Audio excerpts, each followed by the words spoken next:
আসসালামু আলাইকুম রাহমাতুল্লাহ। আরবি আরাকান বাংলা নিউজে আপনাদের স্বাগতম। সঙ্গেই থাকছি আমি আয়েশা। আজ 29 আগস্ট 2024। জাতি, ধর্ম ও মতাদর্শে বিভক্ত মিয়ানমার কখনোই একটা সম্প্রীতিপূর্ণ ও ঐক্যবদ্ধ জাতিরাষ্ট্রের মডেল নয়। আর 2021 সালের সামরিক অভ্যুত্থান এবং তার পথ ধরে আসা গৃহযুদ্ধে মিয়ানমারের সমাজে পুরনো ও নতুন বিভাজনগুলো দ্রুত গতিতে বেড়ে চলেছে। মিয়ানমারে গণতন্ত্রের প্রত্যাবর্তনে সমর্থন দেওয়া পশ্চিমা বিশ্ব এবং প্রতিবেশী রাষ্ট্রগুলো এখন আরও মৌলিক ও জরুরি চ্যালেঞ্জের মুখে পড়েছে। সেটা হলো মিয়ানমারের এই অরাজক অবস্থা ও ভেঙে পড়া দশাকে কিভাবে ঠেকানো যাবে। মিয়ানমার যদি ভেঙে যায় তাহলে একটা অস্থিরতার ঢেউ বঙ্গোপসাগর, বাংলাদেশ এবং দক্ষিণ পূর্ব এশিয়া জুড়ে আছড়ে পড়বে। দেশটির 5,40,00,000 মানুষের জন্য শোচনীয় মানবিক অভিঘাত তৈরি হবে। ভয়াবহ নৃশংসতা মাঝে মধ্যে মিয়ানমারকে আন্তর্জাতিক খবরের শিরোনাম বানায়। একটি ঘটনা ঘটেছে এই মাসেই। বৌদ্ধ সংখ্যাগরিষ্ঠ রাখাইন রাজ্যে সংঘাতের হাত থেকে জীবন বাঁচাতে বাংলাদেশে পলায়নরত 200 জন নিরস্ত্র রোহিঙ্গা বেসামরিক নাগরিককে ড্রোন হামলায় হত্যা করা হয়েছে।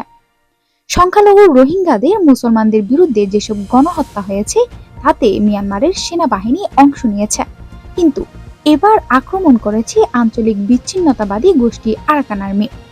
ইন্টারন্যাশনাল ক্রাইসিস গ্রুপ আইসিজি সম্প্রতি সতর্ক করে দিয়েছে মিয়ানমার রাষ্ট্রটি ভেঙে পড়ার উপক্রম হয়েছে। কারণ হলো জাতিগত সশস্ত্র গোষ্ঠীগুলো তাদের মাতৃভূমির উপর নিয়ন্ত্রণ সুদৃঢ় করেছে। দেশটির কেন্দ্রে একটা দুর্বল সরকার ক্ষমতা আঁকড়ে পড়ে রয়েছে এবং তারা যেসব ভূখণ্ড হারিয়েছে সেসব জায়গায় প্রতিশোধমূলক হামলা চালাচ্ছে। মিয়ানমারে আরো বিভাজন অনিবার্য হয়ে উঠেছে। যদিও ব্যর্থ জেনারেল মিন অং হ্লাইংয়ের ক্ষমতাচ্যুতি সময়ের ব্যাপার মাত্র, কিন্তু জান্তা সরকারের পতন এখনই হচ্ছে না। আইসিজির ব্যাখ্যা হচ্ছে আঞ্চলিক ও জাতিগত সশস্ত্র গোষ্ঠীর মধ্যে একটা ঐক্যবদ্ধ জাতীয় দৃষ্টিভঙ্গির ঘাটতি রয়েছে। অভ্যুত্থান পরবর্তী সময়ে গণতন্ত্রপন্থীরা মিলে ন্যাশনাল ইউনিটি গভর্নমেন্ট গড়ে তুলেছে। গণতন্ত্রপন্থীরা পিপলস ডিফেন্স ফোর্স গড়ে তুললেও তাদের হাতে তেমন কোনো অস্ত্রশস্ত্র নেই যা ব্যবহার করে তারা বিজয়ী হতে পারে। রাখাইন ও সীমান্ত সূত্রে জানা গিয়েছে, সম্প্রতি দেশটির সশস্ত্র বিদ্রোহী গোষ্ঠী আরাকান আর্মি রাখাইনে মংডু শহর নিয়ন্ত্রণ নিতে সামরিক বাহিনীকে তুমুল হামলা চালিয়ে শক্ত অবস্থানে।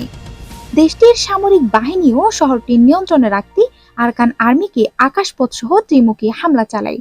দুই পক্ষ মংডু শহরটি নিয়ন্ত্রণ নিতে তুমুল চলমান যুদ্ধে প্রাণহানির ঘটনাও ঘটছে।